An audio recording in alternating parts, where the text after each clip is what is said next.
how to put on makeup for the first time. For many women, using makeup is an empowering experience. It offers a way to enhance the features you love, while minimizing or camouflaging those you don't. It's amazing how makeup can transform a person, not just on the outside, but also the inside. Many women and men admit they feel more confident when they wear makeup than when they don't. And we are not necessarily talking about red carpet transformative looks here. Even just a swipe of mascara or lipstick can be enough to make a person feel more self-assured. There is an endless possibility for creativity when it comes to makeup, but there are classic styles that even expert makeup artists return to again and again. The basic no makeup look is among these. It's all about subtlety and appearing put together without going over the top. If you only master one look your entire life, this should be it. Plus, it's the perfect starting point for someone just beginning to use makeup. Follow these steps on how to put on makeup for the first time to get a perfect no makeup look.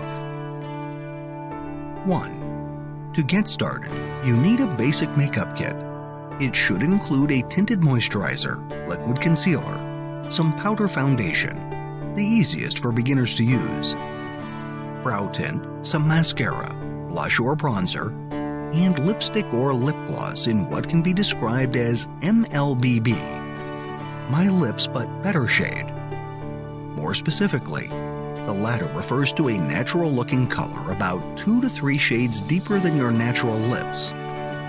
As the name suggests, it should give your lips a healthy flush of color. Besides makeup, you also need a flat-top brush and a blush brush, a proper one, not the small flimsy ones that typically comes free with your blush compact. Picking the right makeup colors can be somewhat tricky for a newbie, so it's best to ask someone experienced, such as a friend, family member, or helpful salespeople. 2. Once you've got everything together, start with an exfoliated, freshly washed and moisturized face. Squeeze out a nickel-sized amount of tinted moisturizer on the back of your non-dominant hand. Using your fingers, dab some over your forehead, nose, cheeks, and chin. Spread it all over the face. Bring excess product down toward the neck. 3. Dab liquid concealer over blemishes and dark spots. Pat lightly, don't smear, to blend it in. Problem areas usually include darkness under the eyes and redness under the nose. Remember that the rule, less is more, applies here. Only put on a thin layer. You may add a second or third layer to build coverage, but it's better to use too little than too much. 4. If your skin is dry as opposed to oily or a combination type, you can skip this step. With your powder brush, apply a thin layer of foundation all over your face. Use light circular motions to blend it in. This technique is called buffing, and it should leave your skin with a smooth and undetectable layer of powder foundation. 5. Next, apply brow tint with a light hand. Make sure it goes on the actual brow hairs, not the skin underneath. As the brows help pull your look together, keep yours groomed. If you don't know how to shape them to flatter your face, have it done professionally once, and maintain it by tweezing or shaving. If your brows are already very dark and heavy, clear brow tints keep your brow hairs neat without making you look like Groucho. 6. Next, move on to your lashes.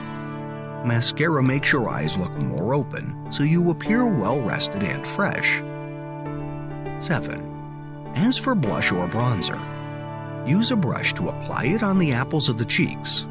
Just put on enough to give your face some color. Too much and you look like a clown. To prevent over-applying, swirl the brush on the blush or bronzer. Then tap the handle to knock off excess powder before putting it on your cheeks. If you feel like you've used too much, try to blend it out. Clean off the brush by swiping it back and forth over a paper towel and buff the edges of your cheeks so that the blush blends more naturally to the rest of your face. You can also apply a thin layer of powder foundation to tone the color down. 8. Finally, put on lipstick or lip gloss. To make your lip color last longer, after applying the first layer, blot with a paper towel and put on a second layer. 9. Check your finished look in natural light. Clean up any obvious mistakes like stray mascara or lipstick.